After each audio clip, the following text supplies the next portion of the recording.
Assalamualaikum warahmatullahi wabarakatuh. Perkenalkan kami dari kelompok 3, kelas HES 5D, mata kuliah Hukum Perdata Internasional, ingin mempresentasikan materi dengan judul Elemen-elemen dalam Kontrak Internasional. Semoga apa yang kami sampaikan dapat dipahami dengan baik oleh teman-teman HES 5D. Izinkan saya dari kelompok 3 ingin memperkenalkan anggota kelompok kami. Yang pertama yaitu Syaiful Nur Hidayatullah dengan NIM akhir 122. Yang kedua yaitu Salma Aulia Rafida dengan NIM akhir 140.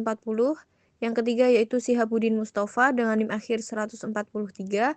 Yang keempat yaitu Muhammad Maulana Hasanuddin dengan NIM akhir 146. Dan yang kelima atau yang terakhir yaitu Acika Febianti Zaura dengan NIM akhir 147. Baik, selanjutnya masuk ke poin yang pertama yaitu hukum yang mengatur kontrak internasional.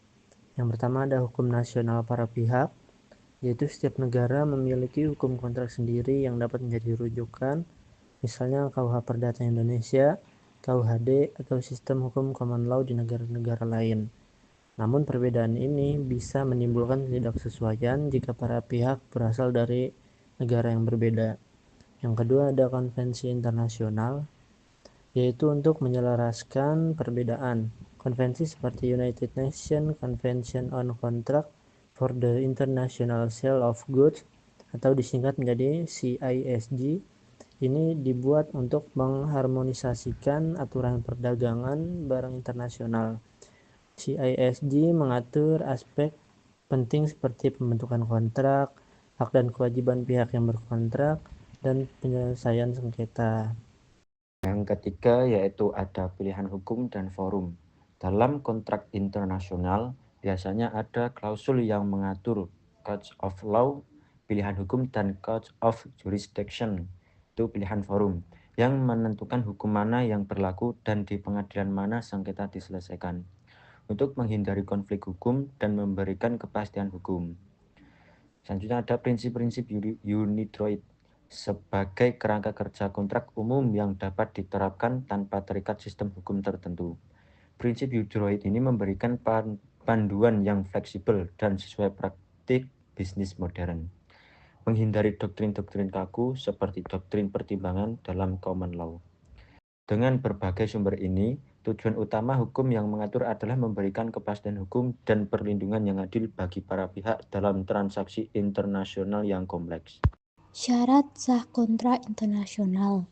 Yang pertama, kesepakatan para pihak atau concern, yakni para pihak harus menyetujui kontrak secara sukarela tanpa adanya paksaan, penipuan, atau kesalahan yang dapat membatalkan kontrak. Kesepakatan ini biasanya diwujudkan dalam penawaran dan penerimaan. Yang kedua, ada kapasitas hukum, yakni pihak-pihak yang melakukan kontrak harus memiliki kapasitas hukum untuk membuat kontrak. Artinya, mereka secara hukum kompeten, bukan anak di bawah umur atau pihak yang dilarang membuat kontrak. Yang ketiga, ada objek kontrak yang jelas dan halal, yakni isi kontrak itu harus jelas serta tidak bertentangan dengan hukum, moral, dan ketertiban umum. Objeknya itu dapat berupa barang, jasa, atau kewajiban tertentu yang boleh diperjanjikan.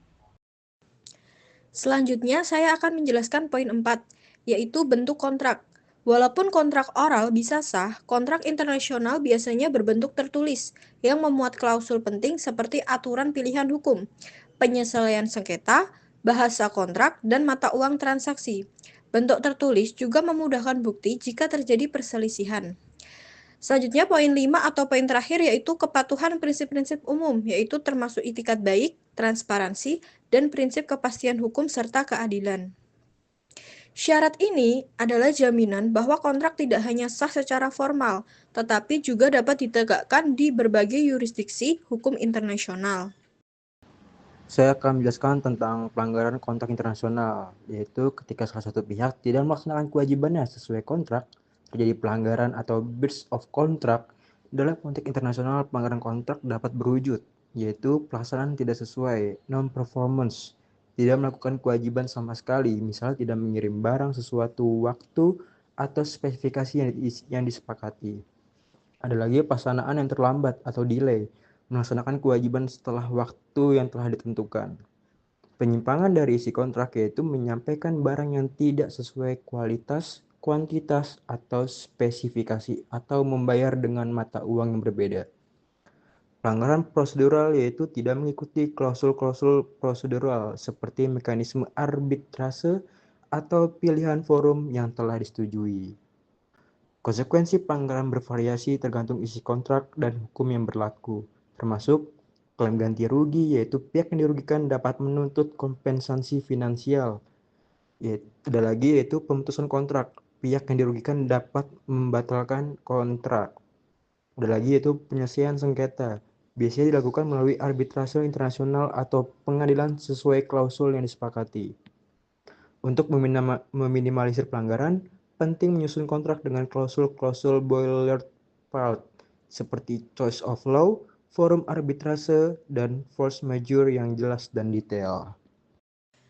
Demikian presentasi dari kelompok kami. Semoga apa yang telah kami sampaikan dapat memberikan manfaat dan menambah wawasan bagi kita semua.